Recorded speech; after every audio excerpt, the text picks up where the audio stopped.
그 나그네 같은 사람한테 또 이렇게 잠시 예배만 드리고 가려고 했는데 또 이렇게 여러분들과 말씀 안에서 교제할 수 있는 시간 주신 거 참 감사합니다. 우리가 이 성탄절에 좀 끝에 대한 이야기를 좀 하면 좋겠다라는 생각이 있습니다. 예수님의 성탄절, 탄생의 의미가 있는 이유는 그분의 죽음이 특별했기 때문이고, 그 죽음 이후에 그분이 보여주신 승리 때문입니다. 우리가 이 예수님의 마지막에 대한 인식이 없으면 이 탄생을 곡해하게 됩니다. 그리고 이 탄생의 의미가 무엇인지를 온전히 이해하지 못할 수 있습니다. 그래서 오늘 우리 끝에 기다리고 있는 것들이 무엇인지, 예수님이 그 삶의 끝에 우리에게 보여주신 것이 무엇인지를 생각하면서 그 시작을 다시 한번 돌아보는 그런 시간을 가지면 좋겠습니다. 잠깐 기도합니다. 하나님, 오늘 이 시간 가운데 주님께서 우리 가운데 예비하신 것들이 부어질 때 우리 그릇이 준비되게 하시고, 부어질 때 빼앗기지 않게 하시고 버려지지 않게 하옵시며 넘쳐 흐르게 하옵소서. 우리 주 예수 그리스도 이름으로 기도합니다. 아멘.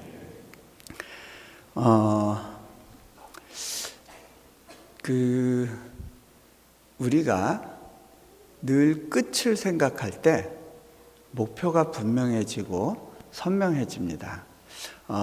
제가 선교지에 있으면서 굉장히 안타까운 것 중에 하나가, 우리 한국교회가 끝을 생각하면서 사역을 하지 못하는 것들에 많이 보여서였습니다. 끝에 무엇이 기다리고 있는가를 늘 생각하는 것은 중요합니다. 그래서 저는 인도네시아 처음 들어갔을 때 인도네시아에서 내가 떠날 때의 모습이 어떤 모습이어야 될까, 무엇이 남겨져 있을 것인가 라는 것을 늘 생각하곤 했었습니다. 특별히 올해 제가 이 마지막 끝에 대한 묵상을 참 많이 했습니다.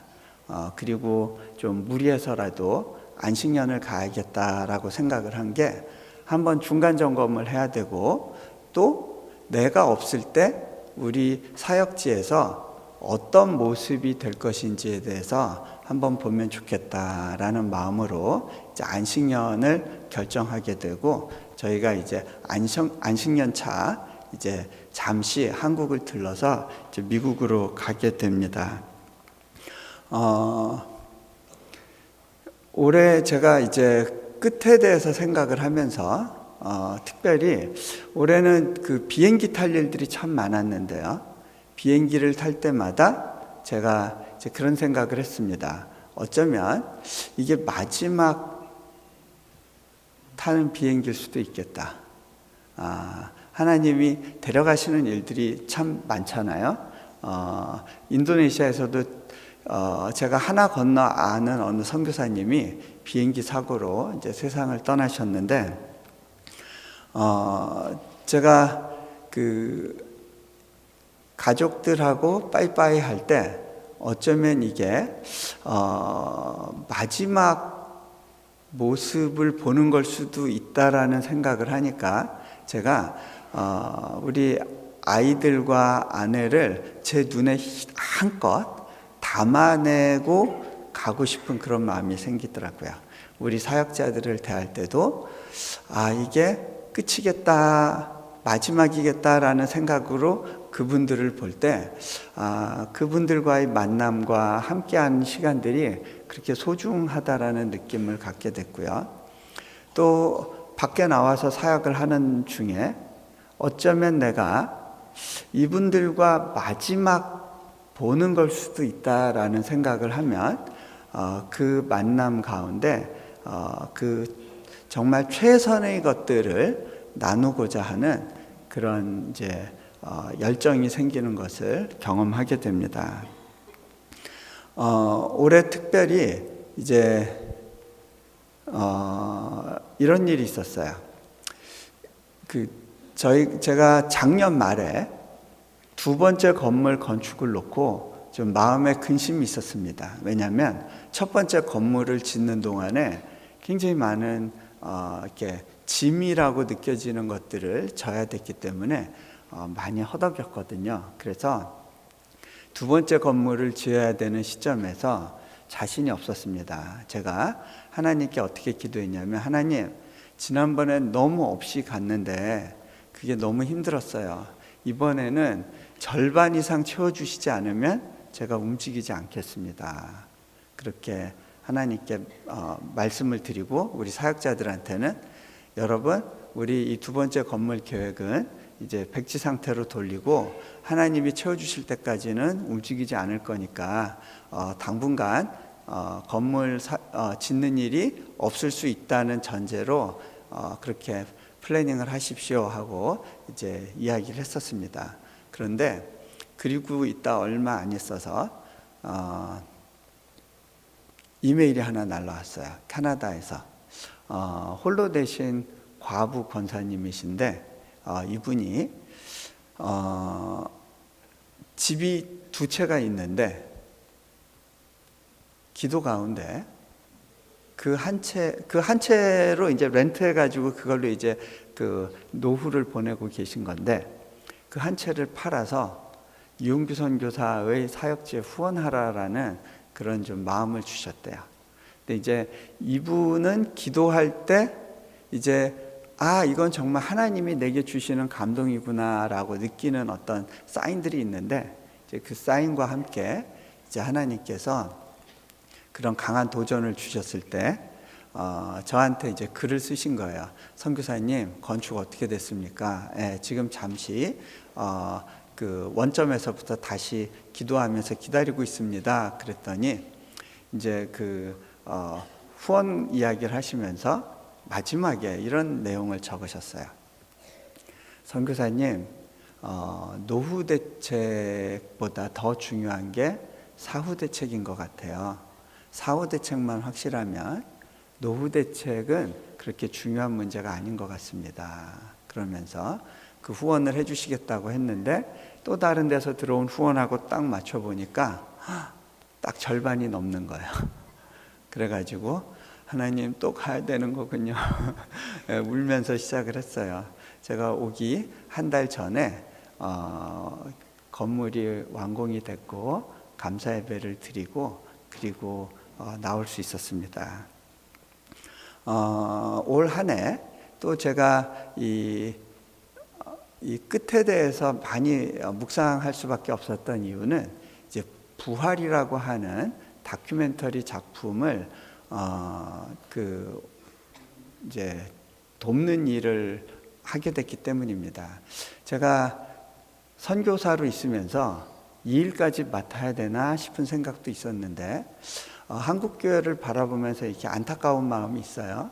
지금 굉장히 어두운 시기를 가고 있다는 느낌이 들었고 이렇게라도 또 11조로 하나님께 드려야 된다는 생각으로 이제 그 작품에 참여하게 됐는데, 어제 이제 1시에 오늘 새벽이죠. 그 MBC에서 이 방영이 됐습니다. 혹시 못 보신 분들은 재방송이나 이제 온라인으로 한번 이제 시청해 보시면 은혜가 될 것 같아요.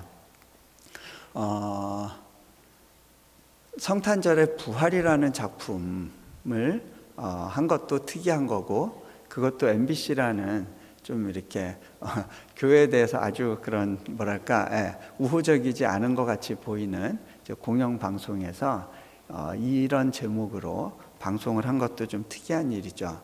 근데 재밌는 건요, 이 작품을 원래 기획한 곳은 이제 KBS였어요.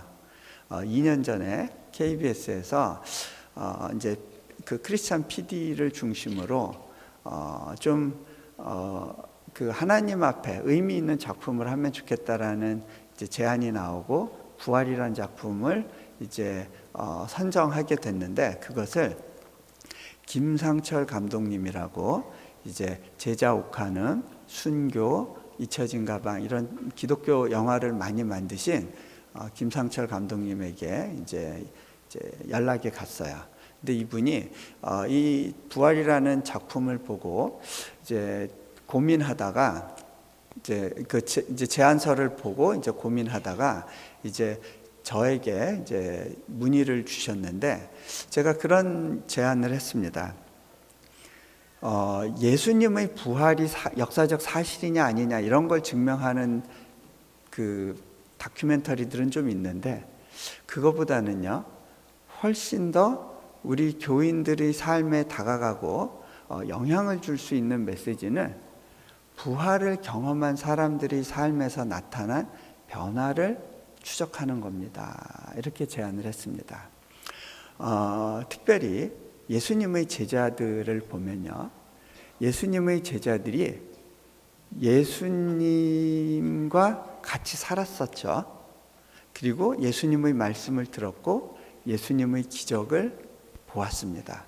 뿐만 아니라 자신들도 예수님의 권능을 힘입어서 병자도 고치고 귀신도 쫓았어요. 그런데 이 사람들은 예수님을 온전히 믿지 못했습니다. 왜냐하면요, 자기가 원하는 최종 목표가 있었어요. 그것 때문에 예수님이 필요했던 것 뿐이었어요. 예수님이 삶의 목표가 된 적이 없었어요. 내가 삶의 중심에 있었고 예수님을 내 삶의 목표를 이루는데 이용하고 싶었을 뿐이에요. 그런데 이 사람들이 바뀌게 됩니다. 예수님의 부활을 경험하고 나서입니다. 예수님의 부활이 경험되어졌을 때 이 사람들은 더 이상 두려워 떨지 않았습니다. 죽음을 두려워하지 않았고요. 그리고 각자가 다 선교지로 나가서 그곳에서 순교했습니다. 사도 요한만 순교를 당하지 않고 극적으로 탈출하게 되죠. 그리고 그 여생을 자연사 할 때까지 이제 수명을 누린 것으로 그렇게 되어 있고, 모든 제자들은 선교지에서 순교했습니다. 그 제자들의 삶과 오늘날 그 삶을 살고 있는 사람들을 취재해보자라고 이야기를 하면서 이제 작품이 시작됐고, 제가 그 말 한 거에 이제 책임을 져야 되기 때문에 팀을 데리고 함께 이제 여행하는 일정으로 다큐멘터리를 찍게 됐습니다.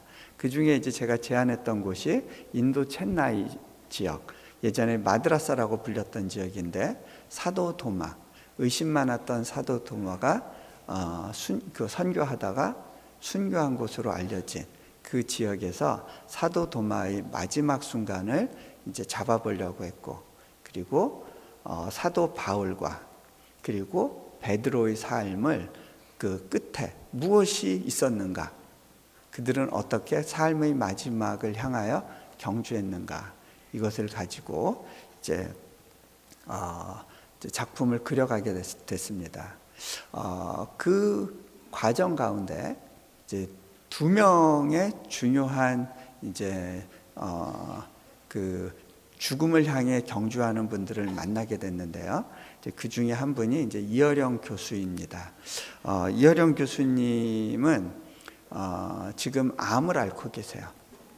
이제 삶의 마지막을 가까이 하고 계신데, 본인은 특별히 그 수술도 하지 않고 항암도 하지 않고 암을 더불어서 죽음의 순간까지 좀 믿음으로 가는 삶을 한번 좀 경험해 보고자 하는 그런 마음으로 지금 가고 계십니다. 얼마 전에 듣기로는 이제 사무실도 폐쇄하시고 이제 자택에만 계신 걸로 그렇게 제가 들었는데, 이분이 이제 저희와 인터뷰를 할 때 원래는 보좌진들이 건강 문제로 1시간 이상을 넘지 말아달라고 했는데 3시간 이상을 지치지 않고 막 이야기를 나누셨습니다. 근데 그렇게 한 이유가 한 가지입니다. 이제 자신의 삶이 얼마 남지 않았는데 자신의 삶을 돌아보니까 그동안 수많은 글들을 썼는데 그 글의 핵심은 뭐였냐면 자기 자랑이었어요. 자기 자랑이 아닌 정말 그 하나님이 기뻐하실 이야기를 마지막에 하고 싶으셨던 거예요. 자신의 삶을 돌아봤을 때 너무 회한이 많고, 또 이분은 따님, 사랑하는 따님을 통해서 예수님을 만났는데 그 따님이 마지막에 그 암과의 투병 가운데 암과 죽음을 이기고 승리하는 모습을 본 거예요. 그렇기 때문에 이 남은 시간 동안에 내가 이 부활에 대해서 깨닫고 경험한 이야기를 어떤 식으로도 좀 이 후대에 남기고 싶다라고 하는 열정을 가지고 막 이야기를 하시는 거예요. 근데 그때 제가 그분의 모습을 보면서 이 사도 바울의 모습과 오버랩이 됐어요. 전제와 같이 내가 벌써 부어지고 나의 떠날 시각이 가까웠도다. 나는 선한 싸움을 싸우고 나의 달려갈 길을 마치고 믿음을 지켰으니. 아, 그렇구나. 끝을 보는 사람은 집중하는구나. 또 한 자매가 있는데요. 천정은이라는 자매인데 피아니스트입니다. 유복한 가정에서 부족함 없이 자랐는데 어느 날 암에 걸리게 됐고, 그걸 계기로 교회에 나가서 이제 부활신앙을 경험하게 됐습니다. 그리고 난 다음에 놀랍게도 암이 사라졌어요. 그런데 7, 8년 지난 어느 시점에 암이 다시 재발했고요. 어제 75차 항암을 했습니다. 75차 항암을 하고 살아있는 사람이 없죠. 네, 75차. 현존하는 모든 항암제를 다 사용한 거예요. 이 자매는 어떻게 보면 걸어 다니는 시체입니다.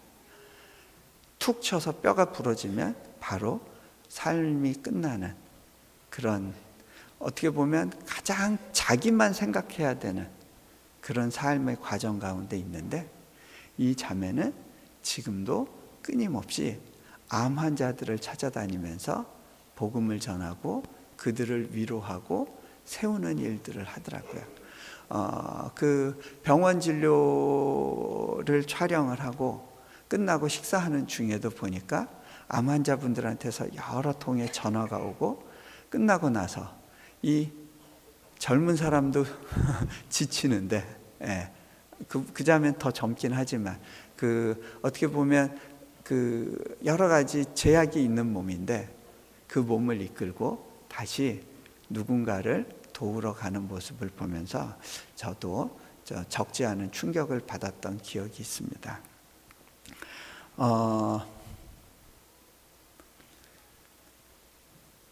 너무 길게 할 수 없을 것 같으니까요, 제가 빨리 마무리를 할게요.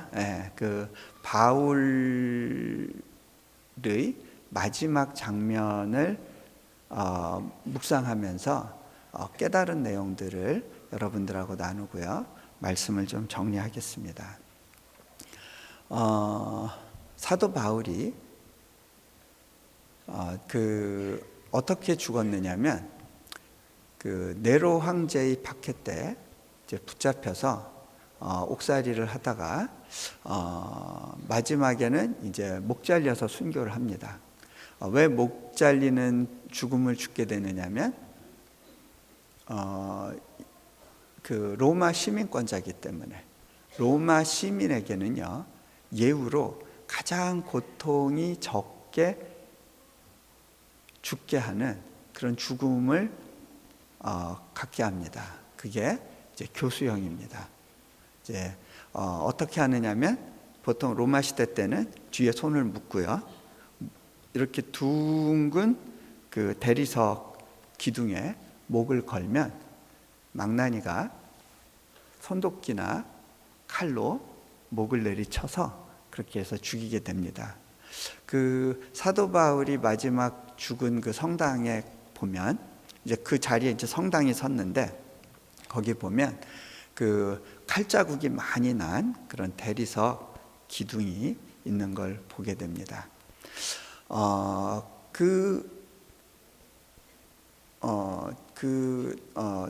성당의 맨 안쪽에 보면 그림이 하나 그려져 있는데, 그 그림은 사도 바울의 목이 잘라져서 3번 뒹굴고 그 목에서부터 피가 나는 이제 그런 장면입니다.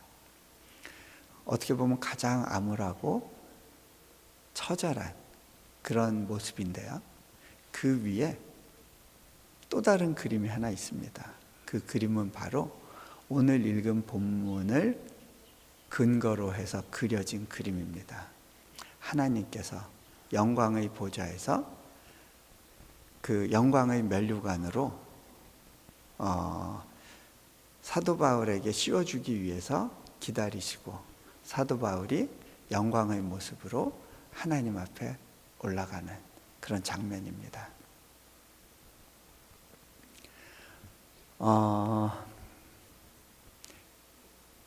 그 그림이 있기 때문에 그 밑에 있는 그 목 잘리는 처절한 그림조차도 더 이상 암울하고 어둡다는 느낌을 갖지 않게 됐습니다. 왼쪽에는 사도 바울이 목 잘리는 모습을 부조로 하나 해놓은 것이 있었고요. 또 오른쪽에는 베드로가 거꾸로 십자가에 걸려서 죽어가는 모습이 있었습니다. 사도 바울의 그 죽음을 기념하는 곳에 왜 베드로가 옆에 같이 있을까요? 자, 근데 베드로는 왜 십자가에 달렸을까요? 베드로는 이교도기 때문에 십자가형을 당한 겁니다. 자, 한 명은 로마 시민, 한 명은 이교도, 한 명은 이방인의 사도, 또 한 명은 유대인의 사도. 가는 길이 달랐습니다. 그런데 일설에 의하면 두 사람이 순교한 날이 같은 날이래요. 어떻게 보면 인생을 사는 동안 서로 다툴 일이 있었습니다. 의견이 달랐어요. 서로 맞받아치는 경우가 있었습니다. 다른 부르심, 다른 사역으로 간 것 같은데, 하나님께서는 그 두 사람을 마지막 길의 동반자로 그렇게 불러주셨습니다. 우리가 서로 다른 길에서 다른 방향으로 가는 것 같은데, 실은 한 곳을 향해 가는 겁니다. 한 목표를 향해 가는 겁니다. 우리가 이 마지막에 대한 인식이 희미해질 때 교회가 쇠퇴하고 개인은 계속되는 유혹을 이기지 못합니다. 이 부활은 믿으려고 노력해서 되는 게 아니고요, 믿음의 자연스러운 결과입니다. 자, 그 지하 카타콤, 로마의 카타콤, 거기를 촬영하면서 느꼈던 건데요. 어떻게 보면 지하 세계, 로마하고는 전혀 동떨어진 같은 구역 안에 있는 것 같은데, 하나는 지하 세계, 어둠의 세계. 그곳으로 크리스찬들이 내몰렸죠. 그곳에서 삶을 마무리한 많은 크리스찬들이 있었을 겁니다. 근데 그들이 벽에 그린 그림들을 보면 천국에 대한 소망과 최후 승리와 하나님과 영원히 함께하는 것에 대한 기쁨이 거기 있었습니다. 그곳은 더 이상 음침하고 어두운 지하 세계가 아니더라고요. 자, KBS에서 기획은 했는데, 지지난달에 KBS에서 편성회의 때 성탄절의 기획작품이 석탄일의 기획작품보다 더 많다는 이유로 외주작품인 이 부활이 잘렸어요. 갈 데가 없게 됐는데, 그때 제 마음속에 맴돌았던 단어는 최후 승리였습니다. 하나님이 길을 막으시면 다른 길을 여십니다. 모든 방송사가 편성회의가 다 끝난 시점이었는데, MBC의 한 PD가 그 작품을 알게 되고 그분이 그 작품 속에 빠져들면서 재밌는 일이 벌어졌습니다.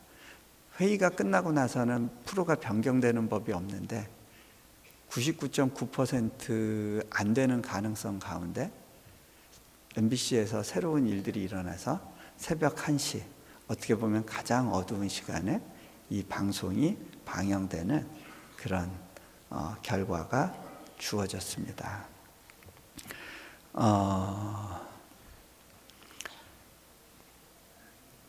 최후 승리를 믿고 사는 삶, 두려움이 없는 삶입니다.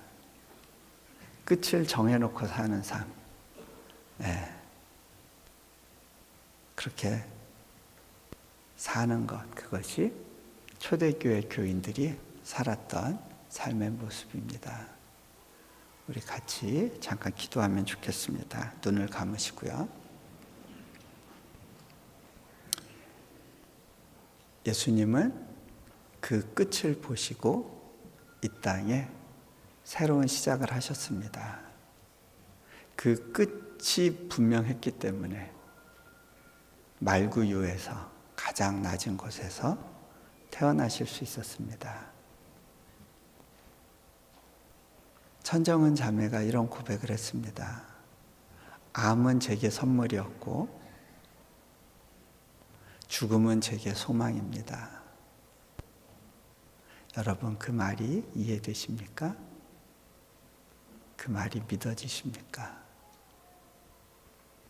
하나님과 함께라면 그분과 함께하는 마지막의 걸음이 축복입니다.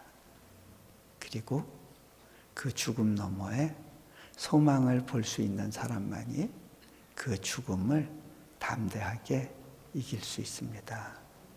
그리고 이 세상의 모든 짐에서부터 자유하는 법을 배우게 됩니다. 자, 이 시간 잠시 성탄의 이 새로운 시작의 기쁨 가운데 주님, 내 삶의 끝에 기다리고 있을 최후 승리와 하나님 앞에 서는 영광이 믿어지게 해주십시오. 기도하면 좋겠습니다. 저는 그것을 준비하면서 살아갑니다. 제가 하나님 앞에 들고 올라갈 건 잘 지어진 건물도 아니고 그동안의 사역 리스트도 아니고 그동안 했던 헌신 리스트도 아닙니다.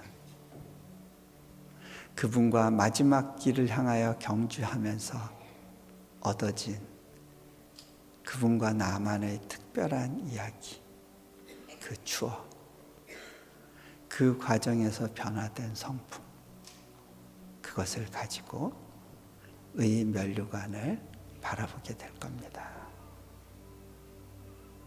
그것이 믿어지는 게 은혜입니다. 제가 마무리 기도합니다. 하나님, 우리에게 최후 승리에 대한 소망을 주셔서 감사하고 놀라운 끝에 기다리는 영광을 기대할 수 있게 해주셔서 감사합니다. 우리 주 예수 그리스도 이름으로 기도합니다. 아멘.